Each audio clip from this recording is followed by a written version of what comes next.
నీకు రాత్రి చెప్పినట్టుగానే మా ఆఫీస్లో కొలీగ్కి ఫోన్ చేసి కాంటాక్ట్ తీసుకున్నాను. నువ్వు అనుమానించినట్టే పోర్ట్ ఏజెంట్ అప్పుడు మిస్ అయిన మాల్ కోసం తిరుగుతున్నాడంట. నువ్వు వెళ్ళి కలవచ్చు. సరే మరి నేను వస్తా. అలాగే.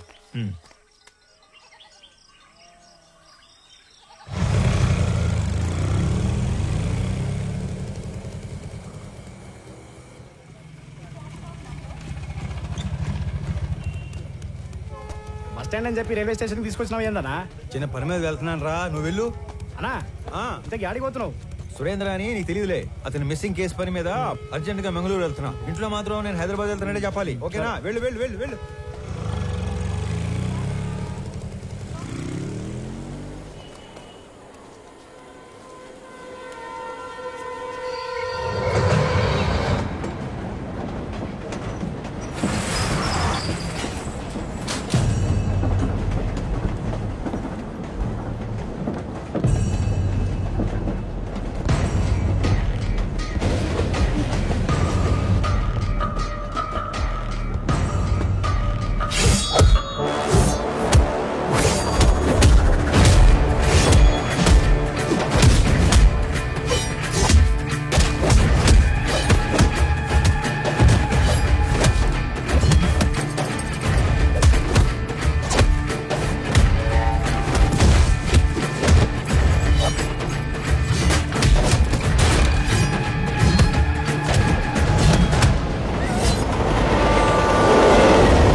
అనంత్ ఏంట్రా?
బిడ్డ చురుగ్గా ఉండే కుర్రాడు.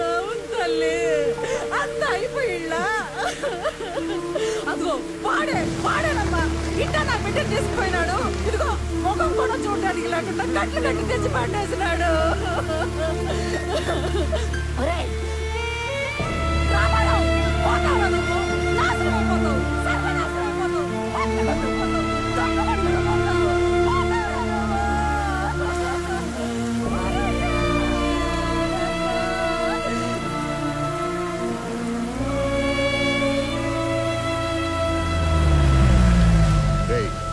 హైదరాబాద్ పోవాల్సిన ఓడివి ట్రైన్లో మంగళూరు ఎందుకు పోతాండావురా?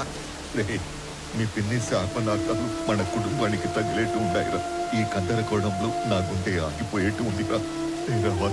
నిజం చెప్పరు. అయినా నేను చెప్పింది నిజమేనా? నిజం కాదు, అన్ని ఉత్త కూతలే. ఇదిగో పెద్దాయనా, మీ వాడు ఏం చెప్పాడు? ఆ బాడీ ట్రైన్ లో నుంచి జారి పడిందన్నా. అస్సలు కాదు, రన్నింగ్ ట్రైన్ లో నుంచి ఎవడో బలవంతంగా తోస్తే ఆ బాడీ బయటపడి తుక్కు తుక్కు అయ్యింది. రామారావు బల్లె దొరికారా సామె. ఈసారి ఉళ్ళ నువ్వు తప్పించుకోవటం నన్ను తిక్కమక్క పెట్టేంత తేలిక కాదు. ఉడుం పట్టు పట్టేస్తా. పాపా స్టేషన్ పోతాంపా. అరే నువ్వు కదలరా సామె, నేను ఎంక్వైరీ చేయాలి. రామారావు, ఇది నువ్వు ఇన్వాల్వ్ అయ్యే టైం కాదు. ఇప్పుడు మా ఇంట్లో ఎమోషన్స్ కంట్రోల్లో లేవు. అనవసరంగా నన్ను ఇరకాటంలో పెట్టాల్సిన అవసరం లేదు నీకు. ఉందిగా, అవసరం ఉంది. అవును, అప్పుడు మనం మొదట్లో కలిసినప్పుడు ఏదో చెప్పావు. క్రిమినల్స్ నేరం చేసినప్పుడు దొరకటం కన్నా పోలీసులకి అవసరం ఉన్నప్పుడు దొరకటం ఎక్కువ. అదే మరి. ఇప్పుడు నువ్వు నాకు అవసరం. పాపా స్టేషన్ పా. పైగా ఈ జనాలందరూ చూస్తున్నప్పుడు నిన్ను స్టేషన్ తీసుకెళ్ళడం నాకు ఇంకా అవసరం కాదు. వాటన్నిటికంటే ముందు నీకు నీ జాబ్ అవసరం. నువ్వు పుట్టింది ఒంగోలు రైల్వే ట్రాక్ పక్కన ఒక చిన్న గుడిసెలో. మీ తాత మీ నాన్నకిచ్చింది ఆ గుడిసె 6 డజను పందులు. మీ నాన్న నీకిచ్చింది ఒంటి నిండా దెబ్బలు, వీపు నిండా వాతలు. నీకు వచ్చిన జీతం అంతా దాచిపెట్టిన నీ ఆస్తి మొత్తం 9 నుంచి 10 లక్షలు ఉండాలి. కానీ ఈరోజు నీ ఆస్తి దాదాపు 3 కోట్లు. దానికి సంబంధించిన పత్రాలు, పాస్బుక్లు అన్ని డీటెయిల్డ్గా నా దగ్గర ఉన్నాయి. పైగా పిల్లలు లేని మీ దూరపు చుట్టం ఒక పోలీస్ ఆఫీసర్ చనిపోతే చిన్నప్పుడు నిన్ను దత్తత తీసుకున్నాడని ఫేక్ సర్టిఫికెట్ పెట్టి కంపాషనేట్ అపాయింట్మెంట్ కింద ఈ పోలీస్ జాబ్ కొట్టేశావు. ఒక్క రిజిస్టర్ పోస్ట్ పంపితే దాంతో నీ జాబ్ మటాష్. చేతి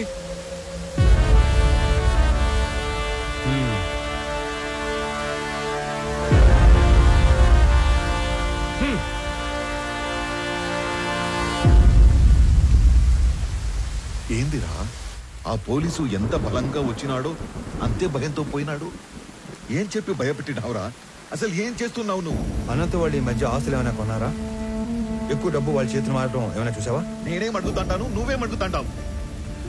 రే, తండ్రివి అయ్యుండి ఈ వయసు తండ్రితో అబద్ధం చెప్పకూడదురా. నేనేం అబద్ధం ఆడలేదు నాయనా. నేను ఎక్కువ బాధ పెట్టకూడదని నిజం దాచాను.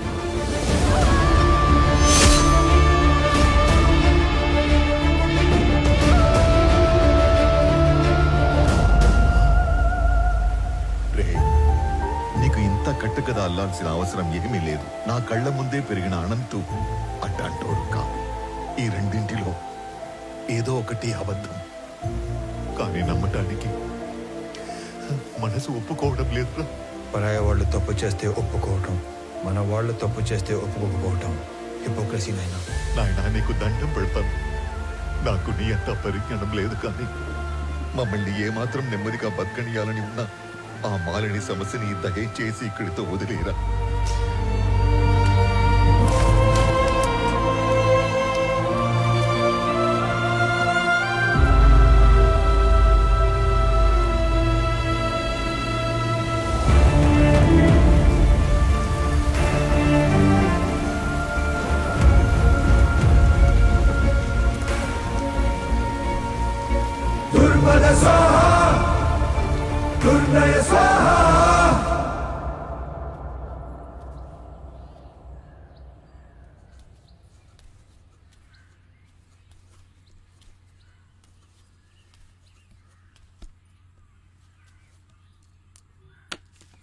రామారావు, మీ నాయన బొత్తిగా డీలా పడిపోయినాడ్రా.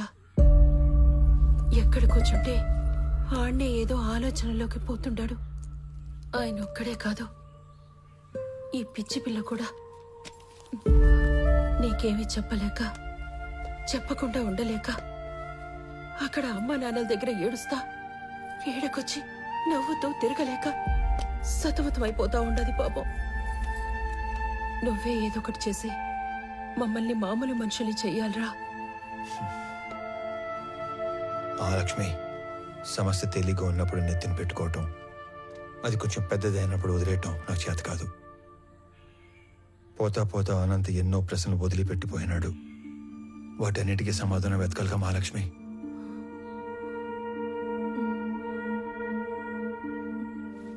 నేను మాట్లాడతాను, నువ్వు వెళ్ళు.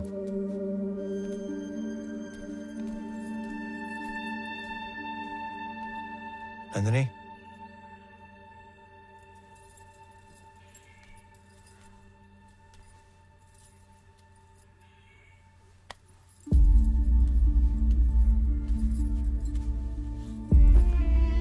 మచ్చలేని బండరాయిలా బతకడం కన్నా మచ్చపడ్డ ఒక భోజనాలా బతకడం నాకు ఇష్టం. నా కోసం ఇంకొన్ని రోజులు ఉపయోగపట్టు, అన్నీ సర్దుకుంటాయి.